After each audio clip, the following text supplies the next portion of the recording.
राधे राधे। जय श्री कृष्ण। दोस्तों, पूर्णिमा व्रत संपूर्ण कथा। पूर्णिमा व्रत कथा। द्वापर युग में एक समय की बात है कि यशोदा जी ने कृष्ण से कहा, हे कृष्ण, तुम सारे संसार के उत्पन्नकर्ता, पोषण तथा उसके संहारकर्ता हो। आज कोई ऐसा व्रत मुझसे कहो जिसके करने से मृत्युलोक में स्त्रियों को विधवा होने का भय न रहे तथा यह व्रत सभी मनुष्यों की मनोकामना पूर्ण करने वाला हो। श्री कृष्ण कहने लगे, हे माता, तुमने अति सुंदर प्रश्न किया है। मैं तुमसे ऐसे ही व्रत को सविस्तार कहता हूँ। सौभाग्य की प्राप्ति के लिए स्त्रियों को द्वात्रिंशत अर्थात 32 पूर्णिमाओं का व्रत करना चाहिए। इस व्रत को करने से स्त्रियों को सौभाग्य संपत्ति मिलती है। यह व्रत अचल सौभाग्य को देने वाला और भगवान शंकर के प्रति मनुष्य मात्र की भक्ति को बढ़ाने वाला है। यशोदा जी कहने लगी, हे कृष्ण, सर्वप्रथम इस व्रत को मृत्युलोक में किसने किया था, इसके विषय विस्तार पूर्वक मुझसे कहो। श्री कृष्ण जी कहने लगे कि इस भूमंडल पर एक अत्यंत प्रसिद्ध राजा चंद्रहास से पालित अनेक प्रकार के रत्नों से परिपूर्ण कातिका नाम की एक नगरी थी। वहां धनेश्वर नाम का एक ब्राह्मण था और इसकी स्त्री अति सुशील रूपवती थी। दोनों ही उस नगरी में बड़े प्रेम से साथ रहते थे। घर में धन धान्य आदि की कोई कमी नहीं थी। उनको एक बड़ा दुख था, उनकी कोई संतान नहीं थी, जिस वजह से वह बहुत दुखी रहते थे। एक दिन एक बड़ा तपस्वी योगी उस नगरी में आया। वह योगी बाकी सभी घरों से भिक्षा मांगकर भोजन किया करता था, लेकिन उस ब्राह्मण के घर से भिक्षा नहीं मांगा करता था। एक दिन योगी गंगा किनारे भिक्षा मांगकर प्रेमपूर्वक खा रहा था कि धनेश्वर ने योगी को ये सब करते देख लिया। सब कार्य किसी प्रकार से देख लिया। अपनी भिक्षा अनादर से दुखी होकर धनेश्वर योगी से बोले, और सभी घरों से भिक्षा लेते हैं परंतु मेरे घर की भिक्षा कभी भी नहीं लेते, इसका कारण क्या है।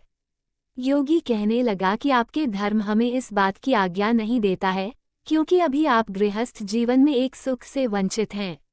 आपके घर संतान होने पर मैं आपके घर से भी भिक्षा स्वीकार कर लूंगा। उन्होंने कहा कि जिसे संतान नहीं है उसके घर से भिक्षा लेने से मेरे भी पतित हो जाने का भय है। धनेश्वर यह सब बात सुनकर बहुत दुखी हुआ और हाथ जोड़कर योगी के पैरों पर गिर पड़ा तथा दुखी मन से कहने लगा कि आप मुझे संतान प्राप्ति के उपाय बताएं। आप सर्वज्ञ हैं, मुझ पर अवश्य ही यह कृपा कीजिए। धन की मेरे घर में कोई कमी नहीं है, लेकिन मैं संतान न होने के कारण अत्यंत दुखी हूँ। आप मेरे इस दुख का हरण कीजिए। ये सुनकर योगी कहने लगे, तुम चंडी की आराधना करो। घर पहुंचकर उन्होंने ये सारी बात अपनी पत्नी को बताई और खुद वन में चला गया। वन में पहुंचकर उसने चंडी की आराधना की और उपवास किया। चंडी ने 16 दिन उसको सपने में दर्शन दिए और कहा कि हे धनेश्वर, जा, तेरे पुत्र होगा, लेकिन उसकी आयु सिर्फ 16 वर्ष होगी। 16 वर्ष की आयु में ही उसकी मृत्यु हो जाएगी।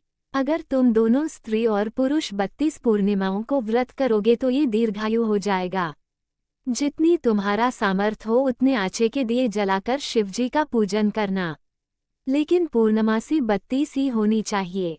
सुबह होती ही तुम्हें इस स्थान के पास एक आम का पेड़ दिखाई देगा। उस पर चढ़कर एक फल तोड़कर अपने घर चले जाना। अपनी स्त्री का इस बारे में बताना। सुबह स्नान होने के बाद वह स्वच्छ होकर शंकर जी का ध्यान करके उस फल को खा ले। तब शंकर भगवान की कृपा से उसको गर्भ हो जाएगा। जब ब्राह्मण सुबह उठा तो उसे उस स्थान पर आम का पेड़ दिखाई दिया और वह उससे फल तोड़ने के चढ़ा, लेकिन वह पेड़ पर चढ़ नहीं पा रहा था। ये देखकर उसे बड़ी चिंता हुई। उसने भगवान गणेश की उपासना की और कहा, हे दयानिधे, अपने भक्तों के विघ्नों का नाश करके उनके मंगल कार्य को करने वाले, दुष्ट का नाश करने वाले, रिद्धि सिद्धि देने वाले, आप मुझे इतना बल दे कि मैं अपनी मनोकामना पूरी कर सकूं। इसके बाद वह पेड़ से फल तोड़कर अपनी पत्नी के पास पहुंचा। उसकी पत्नी ने अपने पति के कहे अनुसार इस फल को खा लिया और वह गर्भवती हो गई। देवी की कृपा से उसे बहुत सुंदर पुत्र पैदा हुआ। उसका नाम उन्होंने देवी दास रखा। माता पिता के हर्ष और शोक के साथ वह बाल बढ़ने लगा। भगवान की कृपा से बालक बहुत ही सुंदर था, सुशील और पढ़ाई लिखाई में भी बहुत ही निपुण था। दुर्गा जी के कथानुसार उसकी माता से 32 पूर्णमासी का व्रत रखा। जैसे ही 16वां वर्ग लगा, दोनों पति पत्नी बहुत दुखी हुए। कहीं उनके पुत्र की मृत्यु न हो जाए। उन्होंने सोचा कि अगर उनके सामने ये सब हुआ तो वह कैसा देख पाएंगे। तभी उन्होंने देवीदास के मामा को बुलाया और 1 वर्ष के लिए देवीदास को काशी में पढ़ने के लिए भेज दिया। 1 वर्ष के बाद उसे वापस लेकर आ जाना। देवीदास अपने माता के साथ एक घोड़े पर सवार होकर चल दिया। उसके मामा को भी यह बात पता नहीं था। दोनों पति पत्नी से 32 पूर्णमासी का व्रत पूरा किया। दूसरी तरफ मामा और भांजा दोनों रात गुजारने के लिए रास्ते में एक गांव में रुके। उस दिन उस गांव में ब्राह्मण की कन्या का विवाह होने वाला था। जिस धर्मशाली में वर और बारात के बाकी लोग रुके हुए थे, उसी धर्मशाला में देवीदास और उसका मामा ठहर गए। उधर कन्या को तेल आदि चढ़ने के बाद जब लग्न का समय आया तो वर की तबीयत खराब हो गई। वर के पिता ने अपने परिवार वालों से विचार विमर्श करके कहा कि ये देवीदास मेरे पुत्र जैसा ही है, मैं इसके साथ लगन करा दूं और बाद में बाकी सारे काम मेरे बेटे के साथ पूरे हो जाएंगे। ऐसे कहने के बाद वर के पिता देवीदास को मांगने के लिए उसके मामा के पास गए और उन्हें सारी बात बताई। मामा ने कहा कि कन्या दान में जो कुछ भी मिलेगा वो हमें दे दिया जाए। वर के पिता ने बात स्वीकार कर ली। इसके बाद देवीदास का विवाह कन्या के साथ संपन्न हो गया। इसके बाद वह अपनी पत्नी के साथ भोजन न कर सका और मन में विचार करने लगा कि न जाने ये किसकी पत्नी होगी। ये सोचकर उसकी आंखों में आंसू आ गए।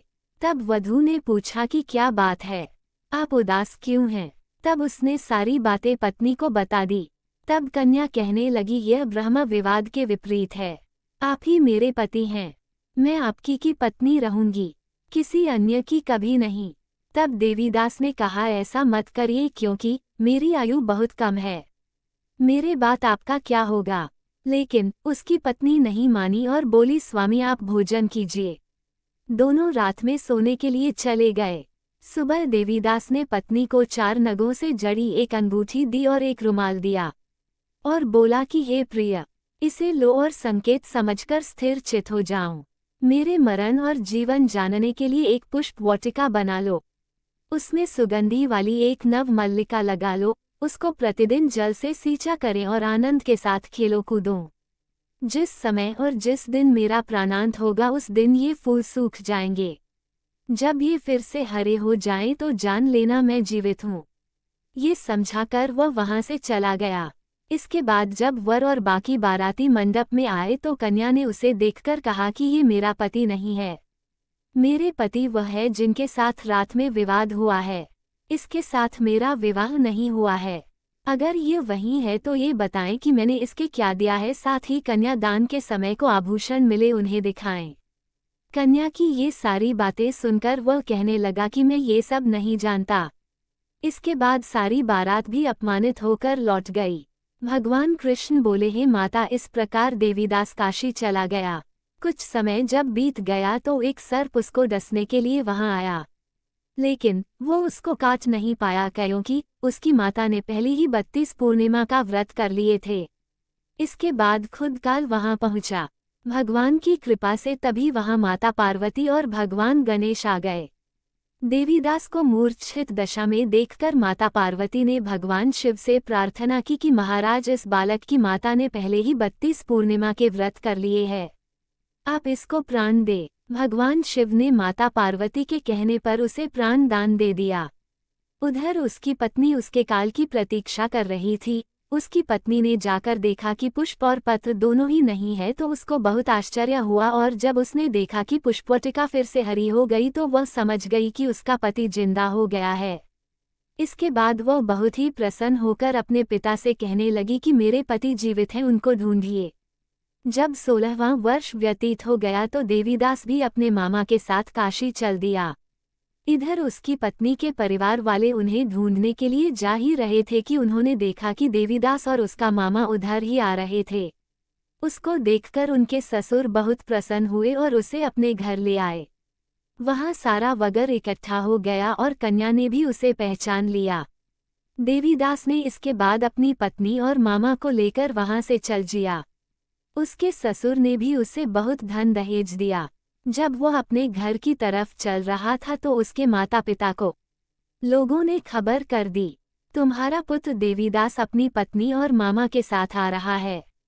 ऐसा समाचार सुनकर पहले तो उन्हें विश्वास नहीं हुआ, लेकिन जब देवीदास आया और उसने अपने माता पिता के पैर छुए तो देवीदास के माता पिता ने उनका माथा चूमा और दोनों को अपने सीने से लगा लिया। दोनों के आने की खुशी में धनेश्वर ने बहुत दान दक्षिणा ब्राह्मणों को दी। श्री कृष्ण जी कहने लगे कि इस तरह धनेश्वर को 32 पूर्णिमाओं को व्रत के प्रभाव से संतान प्राप्त हुई। जो स्त्रियां इस व्रत को करती हैं वह जन्म जन्मांतरों तक वैधव्य का दुख नहीं भोगती हैं और सदैव सौभाग्यवती रहती हैं, यह मेरा वचन है। यह व्रत संतान देने वाला और सभी मनोकामनाओं को पूरा करने वाला है।